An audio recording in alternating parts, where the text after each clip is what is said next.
Representative Ilhan Omar recently tweeted about something, and of course, right-wingers are mad. It doesn't really matter what she tweets about. They're going to find some way to be angry. In fact, this is an incredibly innocuous tweet, but nonetheless, it's enough. It's enough to bring out the rage. Now, first, let me give you some context to this. So there's a video that was going around of some religious folk that were playing religious songs in an airplane.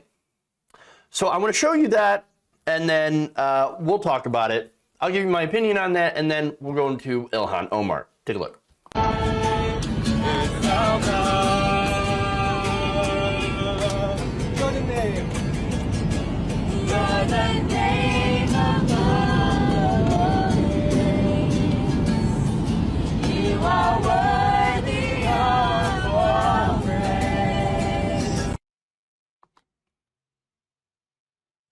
Okay, now, wow, cringe. That is annoying. Look, to me, there's nothing that is more uncomfortable for me personally, and maybe I'm like a weirdo, but I feel like the most uncomfortable thing that somebody can do around me is to break out into song. I'm sorry, you break into a song into random ass places. That's gonna make me very uncomfortable. If I'm somewhere and somebody pulls out a guitar outside of like a concert or something, no, I'm done. All right, I'm gonna head out. Go ahead. Like, you do your thing. I'm gonna get the hell out of here. Every part of my body, understand, cringes at this video. I can't.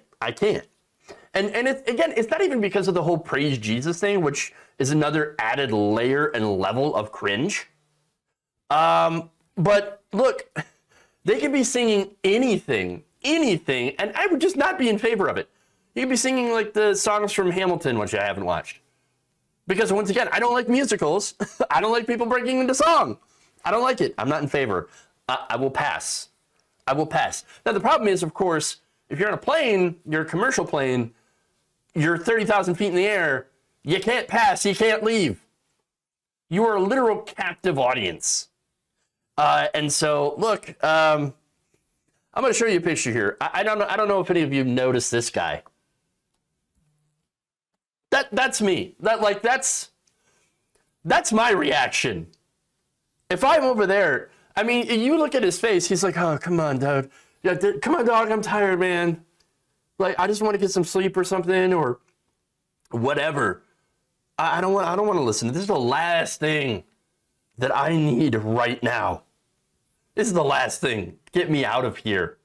Where's the nearest emergency exit? Please help. Send help, everyone. Please intercept this plane with F-15s. Shoot it out of the sky. Put me out of my misery, please. Oh, hostage situation. Hey, look, he's not having a good time. I wouldn't have a good time either. I identify with this man. Like, please stop. It actually kind of reminds me of the people singing their ice cream order. I don't know if you remember that video. In that case, like, if I were the worker, I'd be like, sir, ma'am, I make minimum wage. Please order like a normal human being so I can, like, go on break. Anything but that. Just give me a tip. Pay me more. You don't pay me enough to listen to this, to go through this. It's the worst. It's the worst. So let me give you some details, right? TMZ reports that the original video was shot by Jack Jens Jr., who leads a group called Kingdom Realm Ministries. Now, they deleted the original post, which I think is interesting, because why? Why would you delete the post?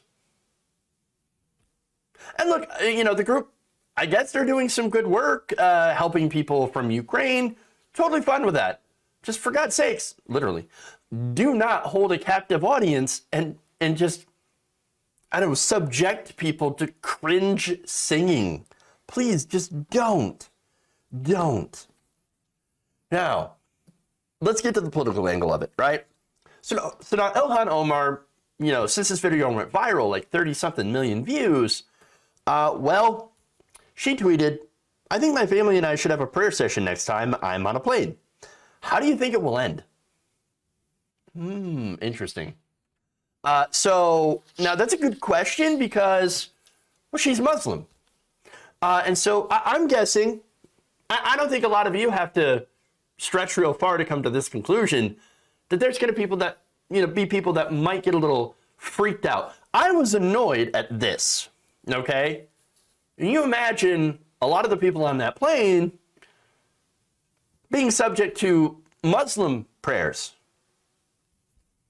I'm pretty sure they would not react well. Not that there's anything wrong with Muslim prayers, right? But, oh my God, scary Muslims. That's what's going to be, that's probably what would happen. Now, the right-wing reaction, though, is very, very telling. In fact, here's Vernon Jones, black pro-Trump former Democrat running to represent Georgia in the U.S. House of Representatives. Basically, there's a big old primary for Ilhan Omar's seat. So he asks, quote, "Why do you hate Christians, Ilhan? If the freedom of religion we enjoy here in America disturbs you, feel free to pack your bags and head back to Somalia, Sudan, or wherever you're from. Take your brother with you." Well, she immigrated here from Somalia, but she's an American.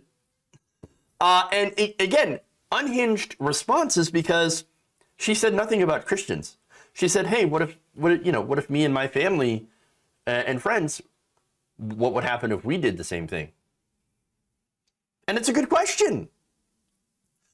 But it said, again, this is a bad faith attack here from Jones. Obviously, there's more. Jose Castillo, a Republican candidate running for Florida's 9th congressional district, tweeted this: "In America, Muslims can and do pray in public." Okay, hey, great. Totally fine. If he'd stopped there, he'd be like, okay, that's a good point. We all have the First Amendment with freedom of religion, freedom of expression, totally fine. And I defend that. I defend that for everybody, Christians, Muslims, Jews. Now, the only problem, of course, is that Muslims do not get that, they do not get treated equally. Let's just say that. I remember the stories where you had mosques being spied in on as potential security threats. Now, that would have been a problem, or that was a problem. But this happened in New York, by the way. A lot of Republican politicians were like, no, that's no problem. Let's go ahead and spy in on the Muslims, the scary Muslims, to make sure they're not going to blow us up. That's what they thought. That's what they thought. Really, if Muslims wanted us dead, they outnumber us by quite a bit, we would be dead. Just saying. All right, anyway, there's more. He adds, "If she wants a country where Christians aren't allowed to do the same, Omar should go back to her own country." Ilhan Omar is a naturalized U.S. citizen. America is our country. The United States, she belongs in the United States. She's a United States citizen. But no, they can't help it, right? Because, well, she's black, she's Muslim, and so obviously she is the other. And by the way, she is talking about how her religion, her freedom of religion, is not respected. And that's the entire point. And all of these responses prove her point. Nowhere did she attack Christianity. In fact, again, as I mentioned before, had a Muslim had a prayer on that plane, some people would think that, oh my God, it's 9/11 all over again. The unhinged responses prove that there is a double standard for a very reasonable question. Oh, but there's another one. Cicely Davis, a candidate in the GOP primary, again in Omar's district, said, "Qatar, a country you're very familiar with, plays Islamic prayers on the intercom before takeoff on their planes. They have a designated prayer area and coordinates for Mecca are posted on the screens. It's no problem." Okay, well, good for them. Sure. But look, here, that's the thing. It's another country.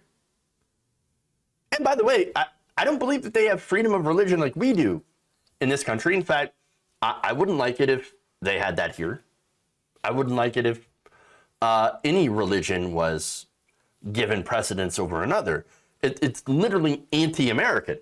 So by the way, if you're pushing for, it doesn't matter if you're pushing for Christianity, if you're pushing for Islam or Islamic law or Christian law, I'm not interested.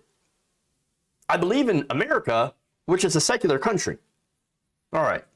But anyway, by the way, there's also this assumption, if you didn't notice, that she is calling for that, and nowhere is she advocating for any prayer in the plains. She's just calling out the double standard.